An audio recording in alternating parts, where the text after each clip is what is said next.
Hello मेरी कथाकार family. उम्मीद है आप सब अच्छे होंगे। तो चलते हैं आज की कहानी की ओर। आज की कहानी है चाणक्य की। चाणक्य को आप लोग जानते ही होंगे। वो चंद्रगुप्त मौर्य के प्रधानमंत्री थे और वह बहुत बड़े राजनीतिज्ञ और नीति शास्त्री भी थे। तो हुआ यूं कि एक दिन चाणक्य की कुटिया में एक महात्मा पधारे। भोजन का समय हो रहा था। आचार्य ने अतिथि से अनुरोध किया कि वह उनके साथ भोजन करे। महात्मा ने अनुरोध सहर्ष स्वीकार किया। कुटिया के एक कक्ष में रसोई थी। वहां कुछ औरतें खाना बनाने में जुटी हुई थी। उन्होंने बहुत ही जल्द भोजन तैयार कर लिया और वह परोस के महात्मा के सामने ले आई। भोजन में थोड़े से चावल, कढ़ी और एक सब्जी थी। महात्मा ने बड़ी हैरानी हुई और वह एकदम आश्चर्य से उस थाली की ओर देखते हुए बोले, आप तो इतने बड़े साम्राज्य के निर्माता और शक्तिशाली प्रधानमंत्री हैं, फिर भी ये सादा जीवन क्यों? आचार्य चाणक्य ने कहा, मैं प्रधानमंत्री बना हूं जनता की सेवा के लिए। इसका यह अर्थ नहीं कि राज्य की संपत्ति का उपयोग मैं स्वयं अपने लिए करूं।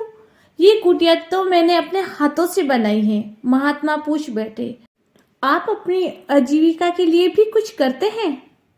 चाणक्य ने उत्तर दिया, जी हाँ, मैं भाषी और पुस्तकें लिखता हूँ। मैं प्रतिदिन राज्य के लिए 8 घंटे काम करता हूँ। मेरी कोशिश है कि मेरे राज्य में कोई भी दुखी न हो। महात्मा ने कहा, यहाँ तो कोई दुखी नहीं है, पर पास वाले गांव में लोग बड़े ही दुखी हैं क्योंकि कोई चोर उनके कंबल चुरा ले जाता है। आचार्य चाणक्य ने इन सब बातों को सुना और उन्हें दुख हुआ उन गांव वालों के लिए। उन्होंने अगले दिन गांव वालों के लिए राज भंडार से कंबल मंगवाए और रात को कंबल उन्होंने अपनी कुटिया में रखे। चोर उन कंबलों का भंडार चुराने के लिए रात चाणक्य की कुटिया में घुसे। उन्होंने देखा प्रधानमंत्री चाणक्य पुरानी ही कंबल ओढ़ के आराम से सो रहे थे।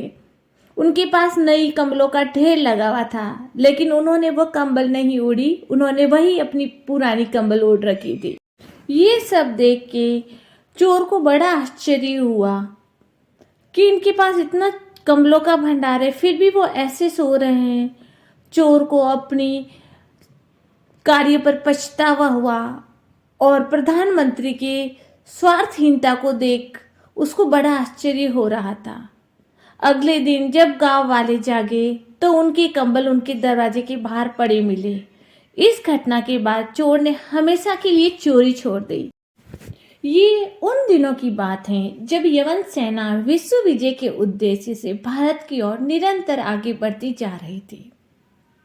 आचार्य चाणक्य इस परिस्थितियों को भली भांति देख रहे थे। वह भारत को लुटते हुए नहीं देखना चाहते थे। वह एक ब्राह्मण थे और उनके पास न कोई राज्य था न ही कोई सेना थी। इसलिए वह चाहकर भी भारत की कोई रक्षा नहीं कर सकते थे। इसी उद्देश्य से उन्होंने उस समय के सबसे शक्तिशाली और विस्तृत साम्राज्य के राजा धनानंद से मदद मांगने के लिए दरबार में उपस्थित हुए। उन्हें देखकर धनानंद बोले, कहो ब्राह्मण, तुम कौन हो और कहां से आए हो? चाणक्य बोले, महाराज, मैं तक्षशिला का आचार्य चाणक्य हूं। कहो किस लिए आए हो? वह बोले, यवन की सेना निरंतर आर्यव्रत की ओर बढ़ती आ रही है। उनका उद्देश्य ठीक नहीं है। तो राजा बोले, तो मैं क्या कर सकता हूं?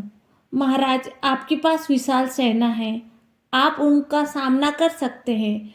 अगर उसे रोका नहीं गया तो आपका साम्राज्य भी नहीं बचेगा, आपका सिंहासन भी खतरे में आ जाएगा। इस प्रकार की वार्तालाप दोनों के बीच हुई, जिससे धनानंद अपने लोभ और अहंकार से बाहर नहीं निकला और आचार्य चाणक्य की भरे दरबार में बेइज्जती करते हुए लात मारकर उनको दरबार से निष्कासित कर दिया गया।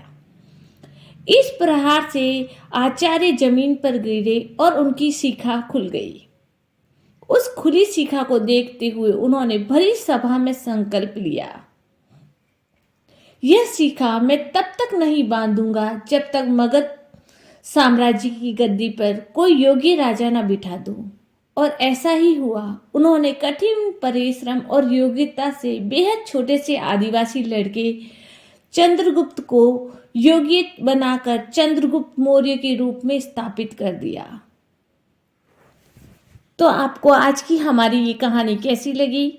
अगर आपको हमारी ये कहानी अच्छी लगी हो तो प्लीज़ हमारे चैनल को लाइक शेयर एंड सब्सक्राइब कीजिए। आप लोग हमारे चैनल की कहानियाँ सुनते तो हैं, लेकिन आप हमारे चैनल को सब्सक्राइब नहीं करते।